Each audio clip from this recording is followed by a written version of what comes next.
हरे कृष्णा, राधे राधे। हम सब साधक परम पूज्य श्री भाईजी द्वारा लिखित पुस्तक साधकों का सहारा श्रवण कर रहे हैं। आज का प्रसंग साधन भक्ति के 64 अंग। श्री गुरु चरण कमलों का आश्रय ग्रहण कर श्री गुरुदेव से श्री कृष्ण मंत्र की दीक्षा लेकर भगवत विषय में शिक्षा प्राप्त करना, विश्वास के साथ गुरु की सेवा करना, साधु महात्माओं के आचरण का अनुसरण करना, भागवत धर्म के संबंध में विनय पूर्वक प्रश्न करना, श्री कृष्ण की प्राप्ति के लिए भोग आदि का त्याग करना, द्वारका, अयोध्या आदि भगवान के लीला धामों में और गंगा आदि तीर्थों में रहना, जितने व्यवहार के बिना काम न चले नियम पूर्वक उतने ही व्यवहार करना, एकादशी, जन्माष्टमी, रामनवमी आदि का उपवास करना, आंवला, पीपल, तुलसी आदि पवित्र वृक्ष और गौ, ब्राह्मण और भक्तों का सम्मान करना। ये 10 अंग साधन भक्ति के सहायक है और ग्रहण करने योग्य है। भगवत विमुख असाधु पुरुष का संग बिल्कुल त्याग देना, अनधिकारी को प्रलोभन देकर या बलपूर्वक किसी को शिष्य न बनाना, अधिक शिष्य न बनाना, भगवान के संबंध से रहित आडंबर पूर्ण कार्यों का आरंभ न करना, बहुत से ग्रंथों का अभ्यास न करना, व्याख्या या तर्क वितर्क न करना, भगवत संबंध रहित कलाओं को न सीखना, व्यवहार में अनुकूलता न होने पर दीनता न लाना, शोक, मोह, क्रोध आदि के वश न होना, किसी भी दूसरे देवता या दूसरे शास्त्र का अपमान न करना, किसी भी प्राणी को उद्वेग न पहुंचाना, सेवापराध और नामापराध से सर्वथा बचे रहना,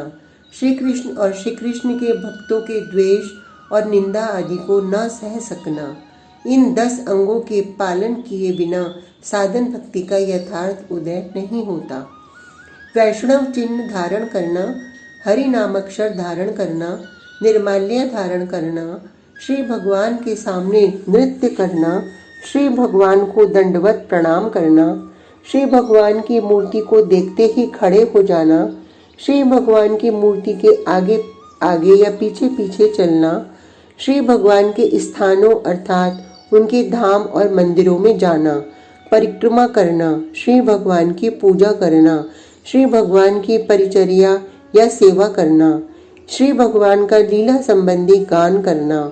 श्री भगवान के नाम, गुण, लीला आदि का उच्च स्वर से कीर्तन करना, श्री भगवान के नाम और मंत्र आदि का जप करना, श्री भगवान के समीप अपनी दीनता दिखलाकर उनके प्रेम के लिए सेवा प्राप्त करने के लिए प्रार्थना करना,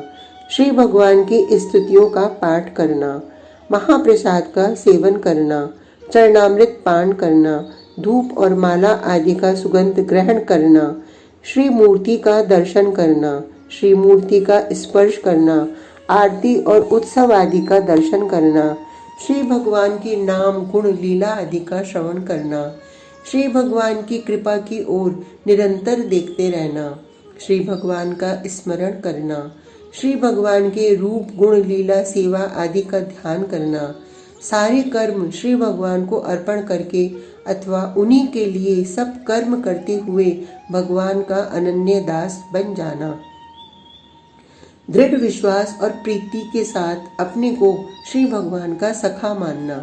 श्री भगवान के प्रति आत्मसमर्पण कर देना,